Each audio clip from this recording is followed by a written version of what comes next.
And we've been making wine since 2010, roughly. We have grown today where we have close to, well, we have 1,600 vines here in Kentucky, another 350 up in Indianapolis. Right now it's mostly just me. When my wife can help, she does. We also get some help from friends and from neighbors and from family. Drew, God bless him, he's done a lot of the manual labor.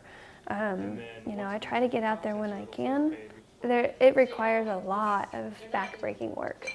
We get home 5:30, 6 o'clock, and you have to work very quickly until you don't have any more daylight.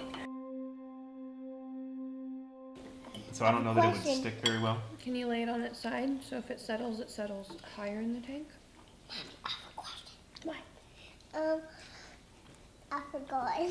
Eat your food, please. Put food in your mouth. I realize that things are harder right now because I have a 2.5-month-old and a 4 and a 5-year-old. As far as spending time, sometimes I do feel guilty about spending a lot of time with the vineyard and winery. So then I can identify which one. Especially with the kids being so young, they're not helping out a whole lot just yet. So I spend a lot of time out there and not a lot of time with the kids. Bigger. Have to make it bigger. Yep. You have to make it big. You have to make. Oh, you got yogurt in your hammer. Oh. Why? Oh. Right now, at this point in our life, I am nurturing the children, and Drew is nurturing the vineyard.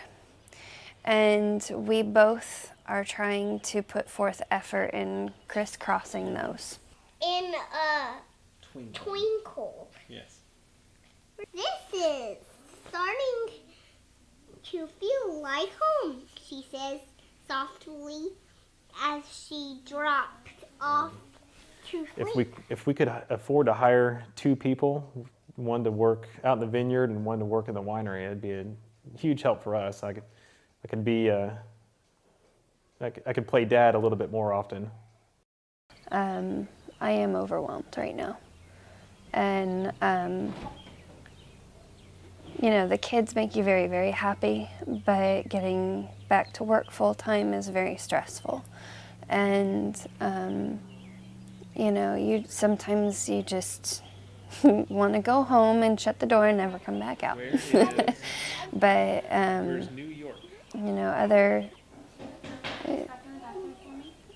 other times you're, just very, very fulfilled with everything that you have. We do try to involve the kids as much as possible out there, and there's some things they just can't do, and a lot of times they just don't have the attention span to do a lot of the work. But we do like to get them outside, have them appreciate being outside and enjoying the vines and enjoying all that we have here. Again, because we came from El Paso, Texas, where nothing grew. And then now we're here and it's just full of green grass and trees. And so we try not to take it for granted. And we try to remind the kids, hey, where we came from didn't have any of this. Across any challenges owning a vineyard? Honestly, I even before we opened, I think it's successful because there's a lot of people in the community that have come out and have been so supportive. What I want to be able to do, a success for this business, is to get it big enough that I can stop doing what I'm doing, or at least part way, even if I'm still working part-time, step away from what I'm doing and be able to handle the vineyard.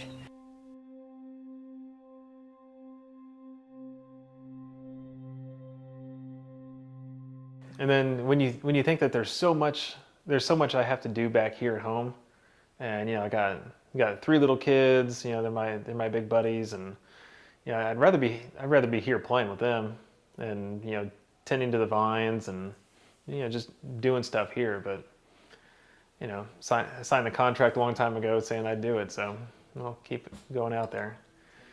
You just take it one day at a time. You get a little less sleep and hope that everything goes okay. Yeah, it's a challenge, but it's something that everybody in the military is kind of used to. So I've been in for 16 years, so yeah, I've been doing this quite a bit. So we're kind of used to it. It's just, you know, there's always something that you wish you could be doing at home.